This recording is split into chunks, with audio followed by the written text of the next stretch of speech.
Des moments avec Dieu avaient un temps de réflexion pour chaque jour. 27 mars. Les mêmes erreurs. Abraham partit de là pour la contrée du Midi, il s'établit entre Kadès et Shur, et fit un séjour à Guérar. Abraham disait de Sarah, sa femme, c'est ma sœur. Abimélec, roi de Guérar, fit enlever Sarah. Genèse 21 et 2.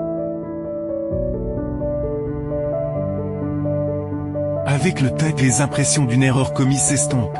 Et nous sommes à nouveau vulnérables à refaire les mêmes choses, les faiblesses qui nous ont fait.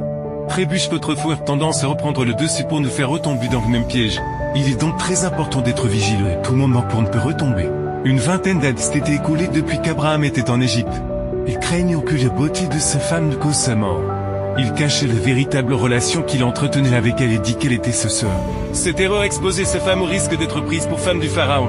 Et ce n'est que grâce à l'intervention de Dieu qu'il put s'en sortir indemne. Mais le temps avait passé et les années avaient effacé ses souvenirs vifs. Il avait connu le succès et réussite de Canaan. Il accordait peu d'importance à cette erreur de son passé.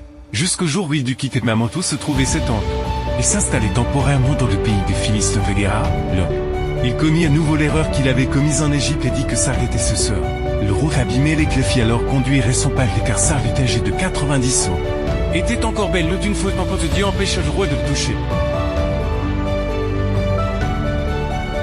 Nous avons besoin de passer plus de temps seul en audience avec Dieu.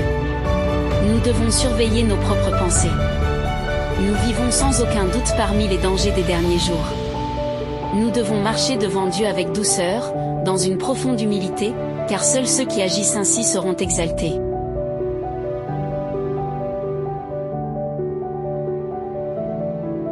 Si quelqu'un pense être fervent, qu'il prenne garde de ne pas tomber. Dit la Bible, peu importe depuis combien de temps on est chrétien ou religieux. Cela n'a rien à voir avec les batailles que nous avons gagnées et les victoires que nous avons remportées. Comme Abraham, alors que les promesses de Dieu étaient sur le point de s'accomplir. Après des années d'attente, sa faiblesse a repris le dessus. Craignant qu'il ne lui arrive quelque chose. Il est dit que Sarah était sa sœur et cache leur relation conjugale. Il faut toujours faire attention aux manières dont nous agissons. Aux décisions que nous prenons à l'état de notre foi.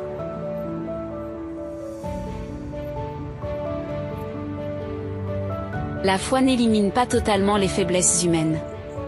La foi ne signifie pas la perfection immédiate, même les personnes utilisées par Dieu peuvent avoir des craintes ou des reculs. Dieu travaille avec des processus, pas seulement avec des résultats. Vous pouvez avoir une foi sincère, mais ressentir tout de même de la crainte ou de la peur, et les peurs peuvent vous faire oublier. Promesse de Dieu, vous pouvez chuter même après avoir servi pendant longtemps. Mais n'oubliez pas que Dieu vous relèvera nouveau. Rappelez-vous que Dieu est aux commandes et que nous sommes en sécurité entre ses mains. Soyez vigilants, recherchez toujours le Seigneur. Amen. Merci pour écouter cet audio. Nous vous invitons à partager avec votre. Contactez et visitez le site web. biblewell.com